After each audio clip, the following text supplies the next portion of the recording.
हरे कृष्णा। चातुर्मास का अर्थ है 4 महीने। चातुर्मास की तिथि कुछ इस प्रकार है। कुछ भक्त इसे देवशयनी एकादशी से लेकर देव उत्थाना एकादशी तक पालन करते हैं। कुछ भक्त इसे आषाढ़ की गुरु पूर्णिमा से लेकर कार्तिक पूर्णिमा तक चातुर्मास का पालन करते हैं।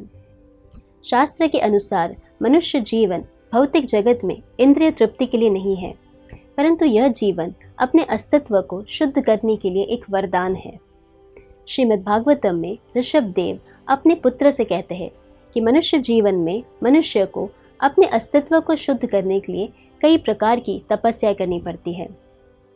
एक वैष्णव या भक्त के जीवन का अंतिम लक्ष्य होता है भगवान के सर्वोच्च व्यक्तित्व श्री कृष्ण के पावन चरणों में शुद्ध प्रेम भक्ति की सेवा प्राप्त करना। इसलिए भक्तगण शास्त्र में दिए गए नियम, विनियम और निर्देश का पालन करते हैं, जिससे वह अपने जीवन के इस परम लक्ष्य को प्राप्त कर सकते हैं।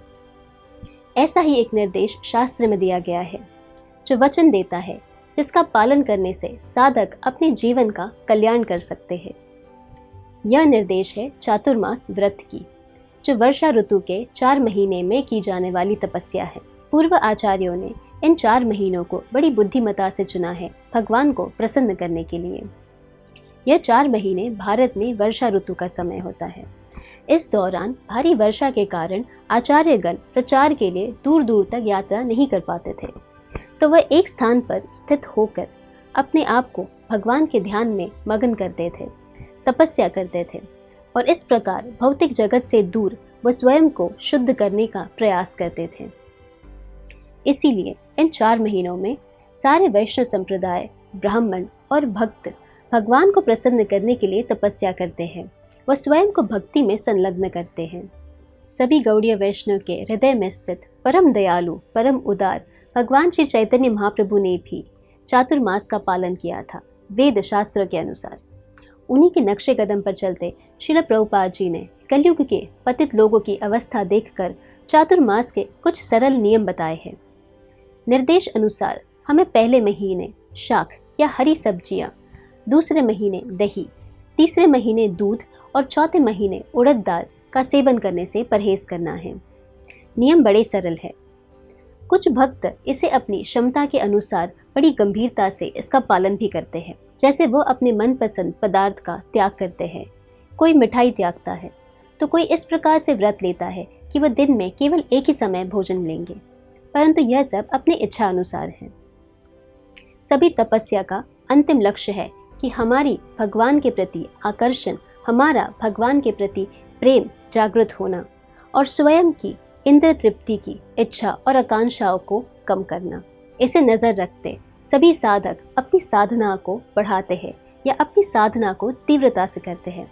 जैसे 16 माला से अधिक जपना, ब्रह्म मुहूर्त में जप करना, शास्त्रों का पाठ करना, भगवान की लीला कथाओं का रोज श्रवण करना, भगवान के अर्च विग्रहों की सेवा करना। इस प्रकार वो स्वयं को भगवान की सेवा में संलग्न करते हैं। उनका उद्देश्य यह होता है कि वह अपने इंद्रियों को नियंत्रित करके उसे पूर्ण रूप से भगवान की सेवा में लगाए। इसी कारण हमें कुछ खाद्य पदार्थों से परहेज करना होता है। चातुर्मास में कई महान वैष्णव त्योहार आते हैं, जैसे बलराम जयंती, जन्माष्टमी, राधा अष्टमी, बहुला अष्टमी, गोवर्धन पूजा इत्यादि। सभी भक्त इसे बड़े ही उल्लास और श्रद्धा से मनाते हैं और भगवान से प्रार्थना करते हैं कि वो उन्हें भक्ति में आगे बढ़ने के लिए प्रेरित करें, जिससे वह भगवान श्री कृष्ण और श्रीमती राधा रानी के चरण कमलों की आश्रय के लिए भक्ति में प्रगति करें।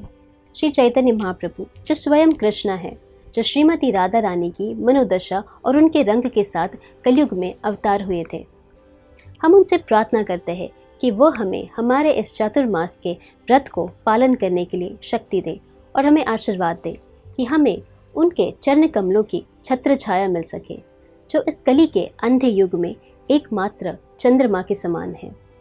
हरे कृष्णा।